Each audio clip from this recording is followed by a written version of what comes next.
Hey everybody, how's it going? Happy October. We're quite into it now. I hope you've been doing your duty and watching horror movies. Or reading. That counts too. And I have, like, probably the granddaddy of horror books for the season, really. The Exorcist. Sorry, it's a little dark. The Exorcist by William Peter Blatty. I don't know if that's how you pronounce his name. It might be Blatty. Um, Blatty sounds a bit odd, but maybe that's how it's pronounced. So I think I showed off my October TBR. I hope I did because we're pretty deep into October. If I didn't, though, I was planning on reading Ghost Story by Peter Straub, The Exorcist, and It by Stephen King, and anything else I can get in there. In terms of books, plenty of movies. This one I picked up after I picked this one up to read first because I was finishing Broom with the System, and I thought, you know what? I feel like I'm just going to go for The Exorcist first. I've never read it. Of course, I've seen the movie and I love it, but yeah, this I've read in one day, which I have not. I've done that only a few other times. One time that comes to mind is when I read Gone Girl by Gillian Flynn. I just couldn't put it down. I just sat there and pretty much read it in one sitting. I think I'm looking up here to my bookshelf. I think I did that with the last Harry Potter book too. And, of course, I love this. I'm going to tell you right now. No spoilers, of course. Although the movie it's 50 years old, but I loved this. It's not like the best horror novel I've ever read, but of course I couldn't put it down. Really what happened was I read 40 pages like at night, late at night, and I'm like, oh, cool, this is good. And I decided to pick it back up the next day, and I just couldn't put it down, and I read it the whole day, and I finished it. It pretty much is like the film, so if you've seen the movie and haven't not read the book, it's very close. The movie, for what it shows, is very authentic to the book. The book goes a little bit deeper, of course, into the psychology of things, and also the book is a touch a little bit more ambiguous than the film. And I think ambiguity in horror is great. I think ambiguity a lot of times in books is really like what I like to see, but it's a fine line of making things a little ambiguous or trying too hard to make them ambiguous. It's kind of hard to explain, but the way I see it, like this book does a great job at just hinting at things, and it kind of pulls the rug out from under you a little bit. But the way it's written, it's got that ambiguous nature to it. Not enough to where you're like, I'm not sure, but it just gets you thinking. Gets you thinking in a different direction.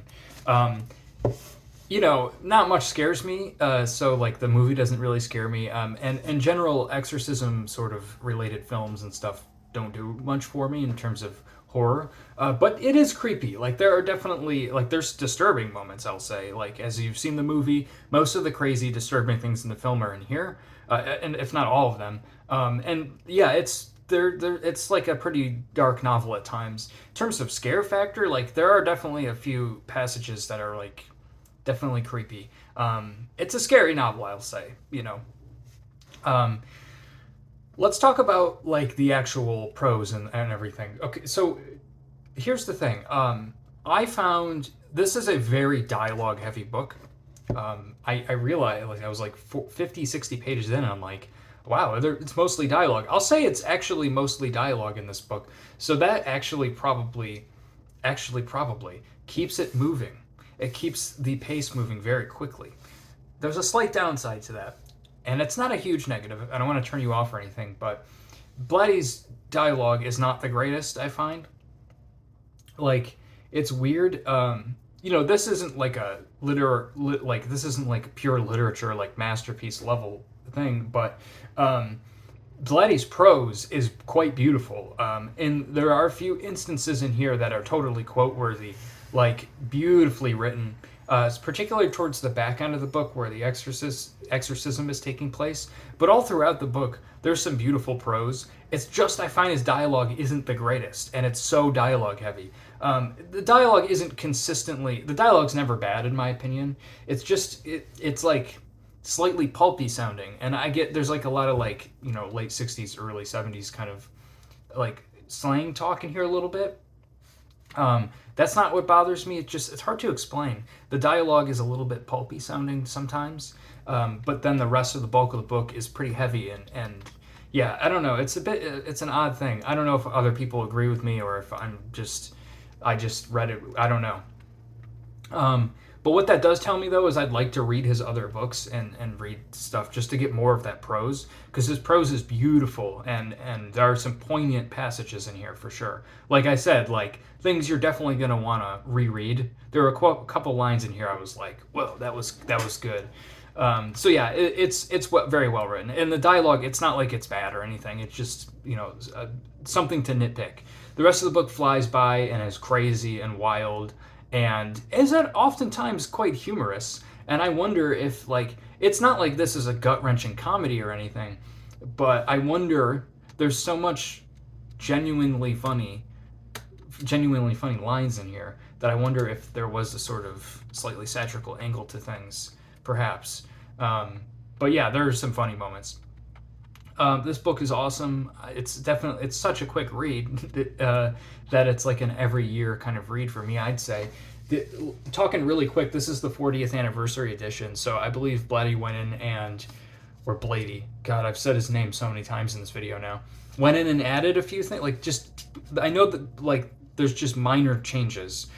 There's like one tiny scene. I don't know what the difference is because I've never read the original, but here's the actual book. And I like to talk about the quality of books here and everything in addition to the content inside. And this is pretty shitty, not gonna lie. Like, this cover kind of sucks. This is like a Getty Images cover. I see this a lot. Like, I see a lot of covers now from major publishers and the image credits like Getty Images. And I'm like, really, guys? Come on, make a fucking cover. This is not good. It also has this hideous green, like there's the author. Now I get it, like maybe there's a joke in there somewhere about the green for like the green pea soup vomit, maybe, but it just doesn't work for me. It's also kind of a crappy quality slipcover, like this is gonna fall apart. And the book itself is not stitched, it's glued. I never like seeing that on hardcovers, never. It is decal edged, which I kind of like. And it's not acid-free paper. So those are all the things I don't like to see in a hardcover. But just because a book doesn't have those doesn't mean it's gonna like fall apart in your hands. And this book is made pretty well. And here's what the text looks like and everything. So it's easy to read. Yeah, it's not like the worst book I've seen, hardcover wise. But when you're paying like $30 for a book or whatever, brand new, So, anyways, that's The Exorcist. It was great. It was a great read to start off the holiday season. Really, if you've read it, let me know. And I know there's a sequel called Legion, which is based on Exorcist 3, or I think he based Exorcist 3 on Legion. I'm not sure which way it goes actually, which one was written first. But yeah, let me know if you've read this. Let me know what you've been watching and reading. Like I said, I started watching the Texas Chainsaw Massacre movies. I watched the remake from 2003, which is pretty good. It's a crappy movie, but it's kind of fun. And then the sequel to that, which is The Beginning, or like A New Beginning or whatever, which is terrible. So yeah, that's all. Peace out, everybody.